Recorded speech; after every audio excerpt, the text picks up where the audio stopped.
네, 안녕하십니까. 성경 속 역사문화 조래을 목사입니다. 오늘은 다니엘 선지자에 대해서 좀 알아보도록 하겠습니다. 다니엘서를 얘기하면 대부분 불 속에서 살아남은 세 친구, 그리고 사자굴에서도 살아남은 다니엘, 다니엘의 그 21일 기도 등을 떠올립니다. 그리고 그 안에서 다니엘 선지자는 기도의 선지자임을 알 수 또한 있습니다.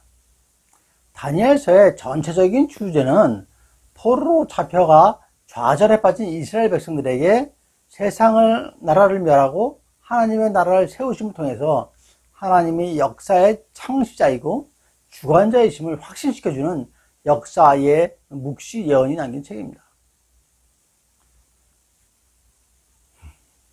다니엘을 기도하는 선지자라고 말씀을 드렸는데, 그는 그 느부갓네살 왕의 꿈을 해석하기 위해서 하나님께 간구하였습니다.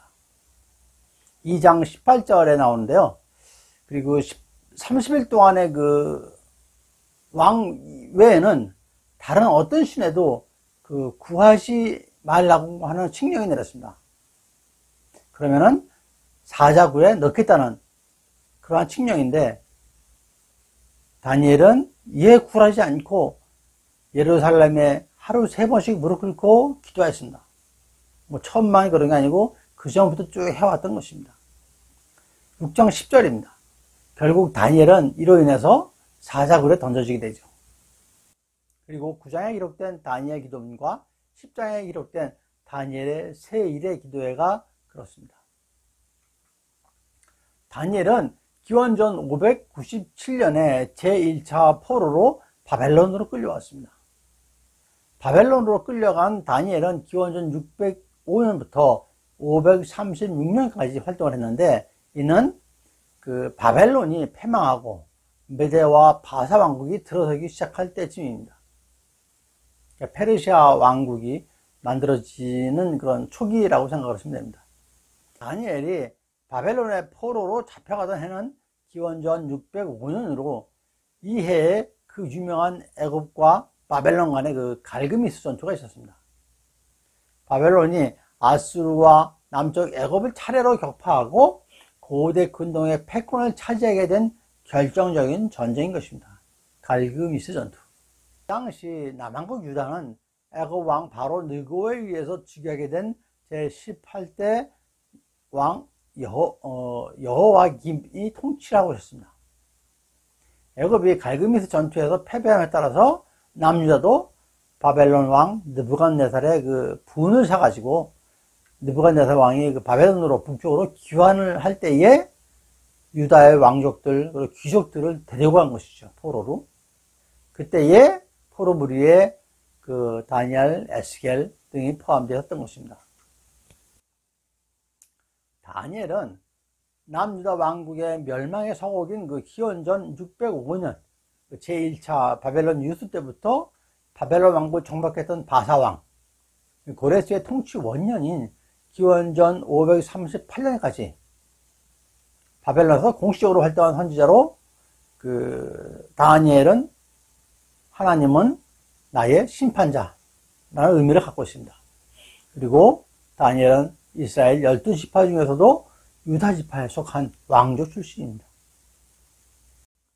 느부갓네살 왕은 포로로 데려온 그 이스라엘의 왕족 및 귀족 중에서 흠이 없고 용모가 아름답고 지혜가 통찰하고 지식에 통달해서 학문에 익숙한 소년들을 뽑아서 그들한테 학문과 언어를 가르칩니다. 바벨론의 학문과 바벨론의 언어를 가르치는 거죠.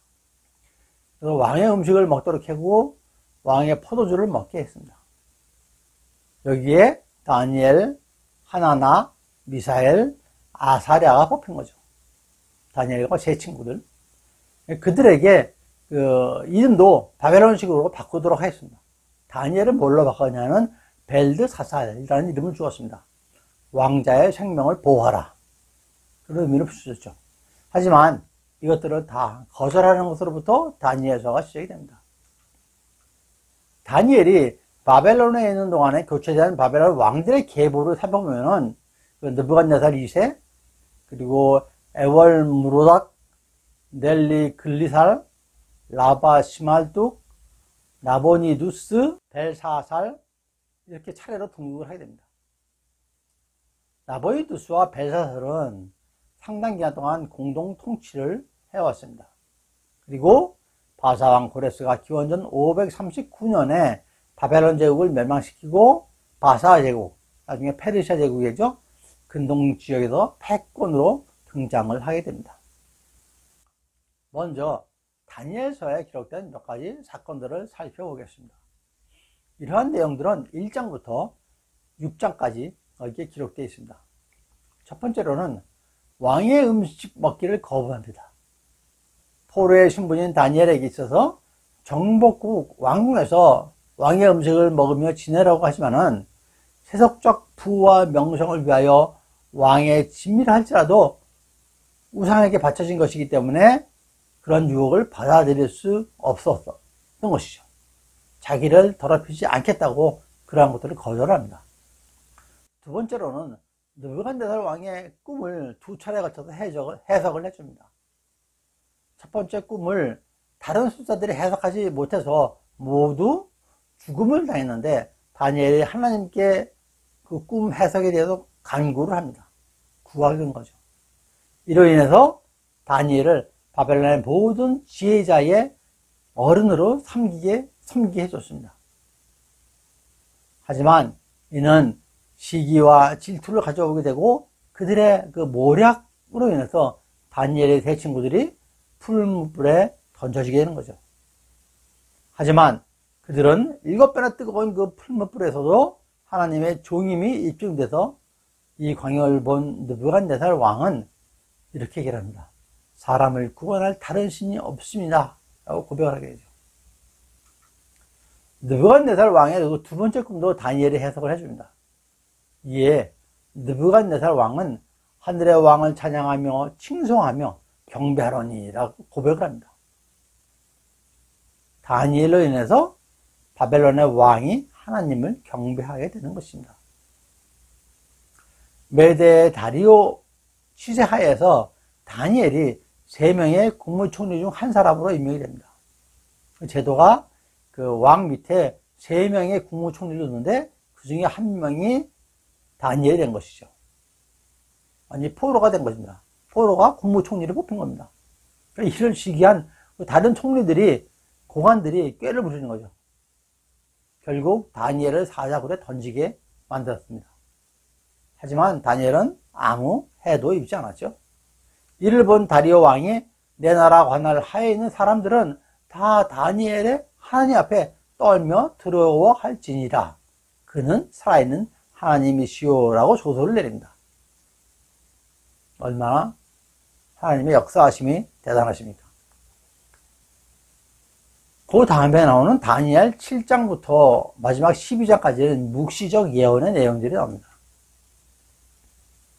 앞에서 말씀드렸지만 다니엘의 사역기간은 69년입니다. 그동안 바벨론의 패망과 페르시아의 전신 메대 바사가 등장을 하죠.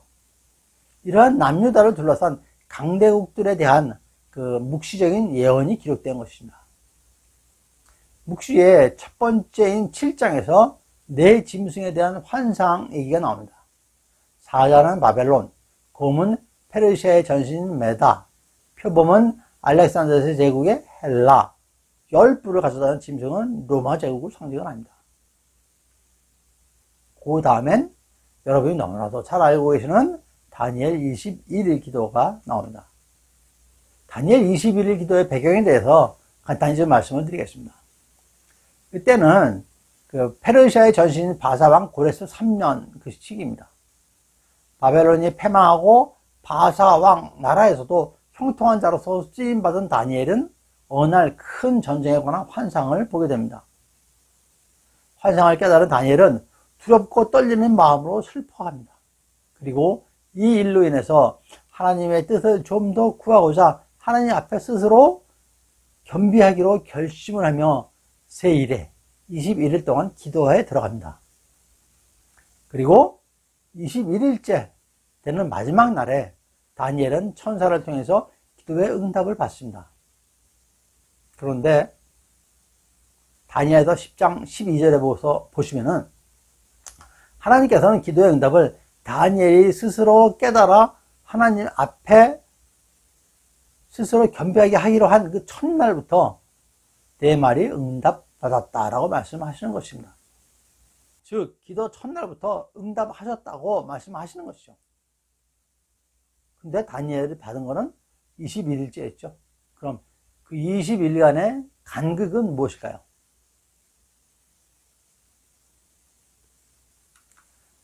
과연 이 기간 동안에 어떤 일이 일어났었는 것일까요?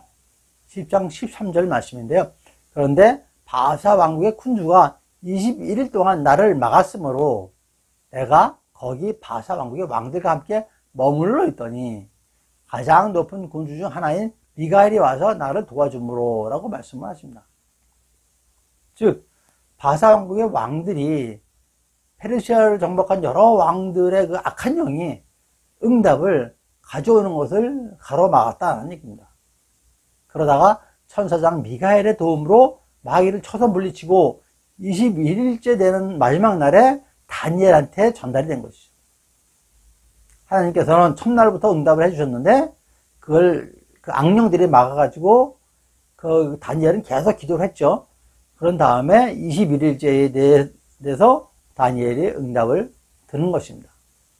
여러분, 하나님께서는 우리가 작정하고 기도를 시작하면 바로 응답을 해주십니다. 근데 무엇이 문제냐? 우리가 하나님의 뜻을 구하고 겸비하고 기도하기로 결심할 그때에 이미 하늘에 계신 분은 하나님은 응답을 해주셨는데 악령들이 그걸 가로막는 것입니다. 우리가 통칭적으로 영적 싸움이라고 그러죠. 예, 그것을 하게 되는 것입니다. 이 땅에서 기도하는 우리들이 응답받기까지는 하나님이 보내주신 응답을 가로막는 악한 세력과 영적 전쟁이 있음을 우리는 알아야 합니다. 그러기에 우리는 기도하다가 중도에 포기하는 것은 영적 전쟁에서 우리가 지는 것입니다.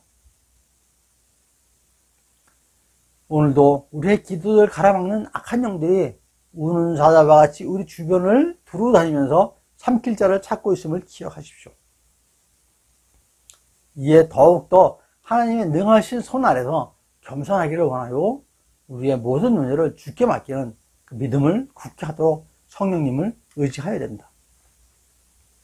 다니엘의 21일 기도는 그런 의미가 있는 것입니다.